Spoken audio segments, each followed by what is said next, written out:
I expect a lot more racists. And surprisingly, it is very tolerant. No.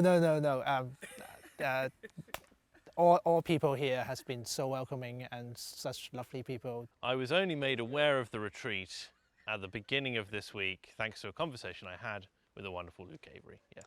It's always good to do things in person, and especially for Christians of our particular will and perspective, it's difficult to find times to meet together, and so it's always a blessing when we can, and I thought that was worth making the trip. In my opinion, I'd rather have an intellectually rich holiday than one where I just sip a margarita on the beach. So for me, it's ideal to get out of your home, to go stay somewhere new, somewhere beautiful, and in addition to that, you also get a intellectually fulfilling experience of meeting people and having deep discussions. So I came along with my father, who's the main driving force for us coming here, all the way from Australia, if you can't tell. Didn't know much, wasn't sure if it would be more sort of religious or more sort of political. I think if you've never come along to something like this before, it can feel really intimidating, but I've always found that jumping in head first is the best approach, because you very quickly discover that everybody else feels the same, and it's never the big deal that you think it is. I have found the weekend to be very relaxing and very spiritually nourishing. This is a very nice location, basically in the middle of nowhere. I know people say that it's sort of a pejorative, but it's really nice to come out here, get away from all the rubbish of normal life, and have some good readings and have fellowship with top people. Yeah, this is my first time here. Amazing time. I didn't really have much expectation, but they're the kindest people you ever seen. Great thing. It wells up in my heart. Yeah, first Christian retreat that I've ever done. Well, I was thinking we were going to study the Bible, which is what we've done. Well, last time I had a really good time, and I think it was an important bridge in my faith journey, I think, and we came back this year and I feel refueled.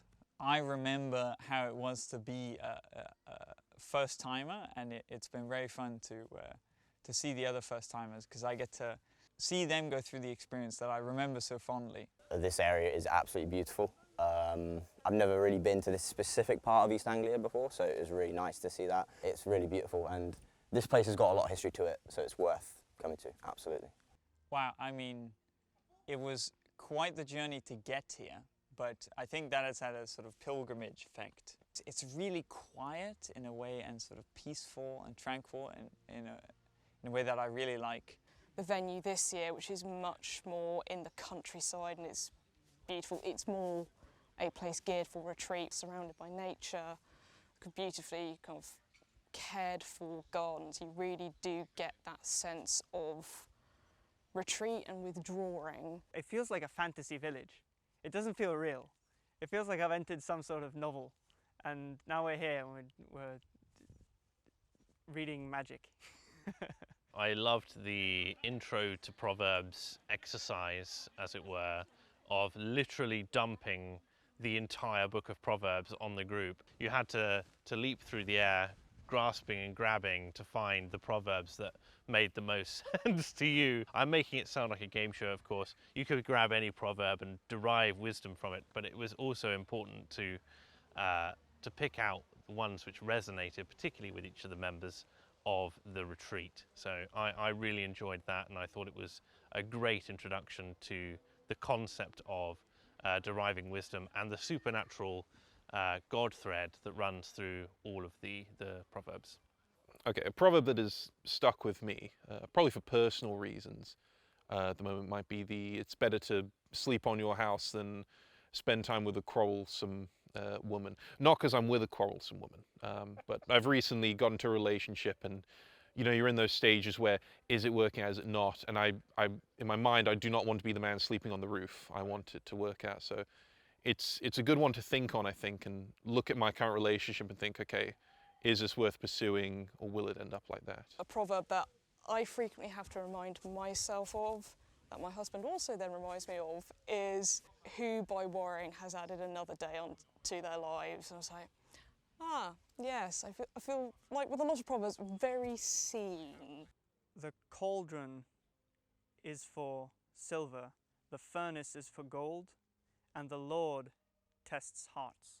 That one stuck out to me because it was more cryptic than all the other ones. There was a depth there with the symmetry of cauldron, silver, furnace, gold, Lord, heart.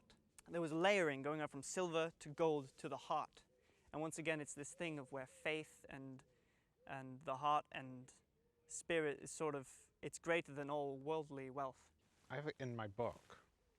The fear of the Lord is instruction in wisdom, and humility comes before honour. Hearing that, I think it's a bit weird, like fear. How can fear be good? Fear sounds bad, but to fear the Lord means the only fear is to be judged poorly. With that, you can derive strength from it.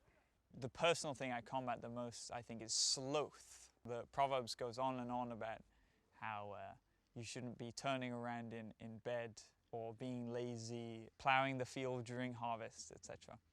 Yeah, that's, I think, what I'm going to be taking away from is I want to become a less slothful individual. I've been a Christian my whole life, so a lot of the Proverbs are things that you read and sort of brush off because you've read so many of them or you've read them so many times. So I think it was really good to have very specific moments where we dug in to the actual meaning.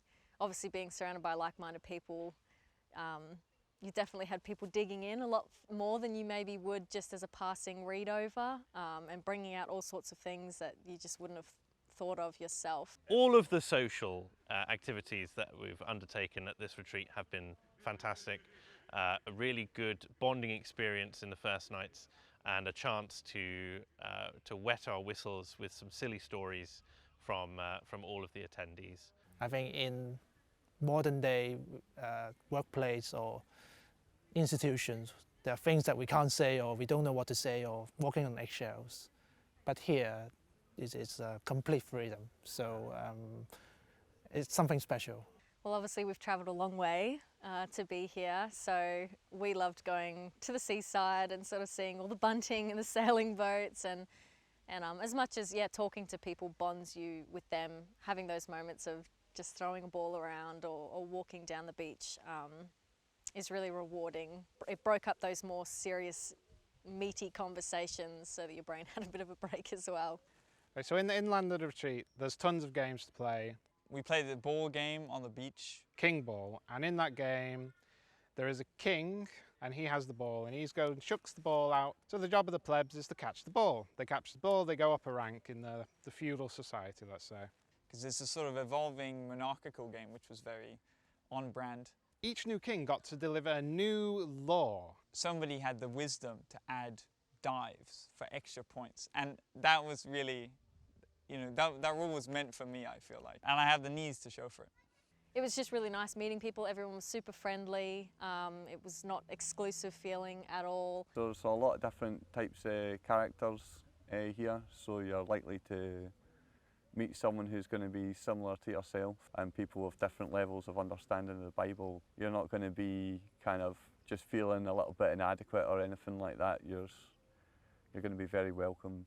It was more warm than I thought it would be. Like the company were just more welcoming than I kind of expected. If you're even considering it a smidgen, then clearly you have an interest in it. Save a weekend and come enjoy yourself. Thank God for bringing me here, and thank God for everyone's participating, and thank God for YouTube. If you are thinking about coming to the Lambda retreat, do it. If you don't have a car, we'll find a way, because that was my initial hang up. I didn't come last year because I just transport and stuff, but don't let that rob you of this excellent weekend, because it really is. If I can come all the way from Australia, you can come from, you know, a couple of hours away. I flew across the ocean twice to get here. What's your excuse?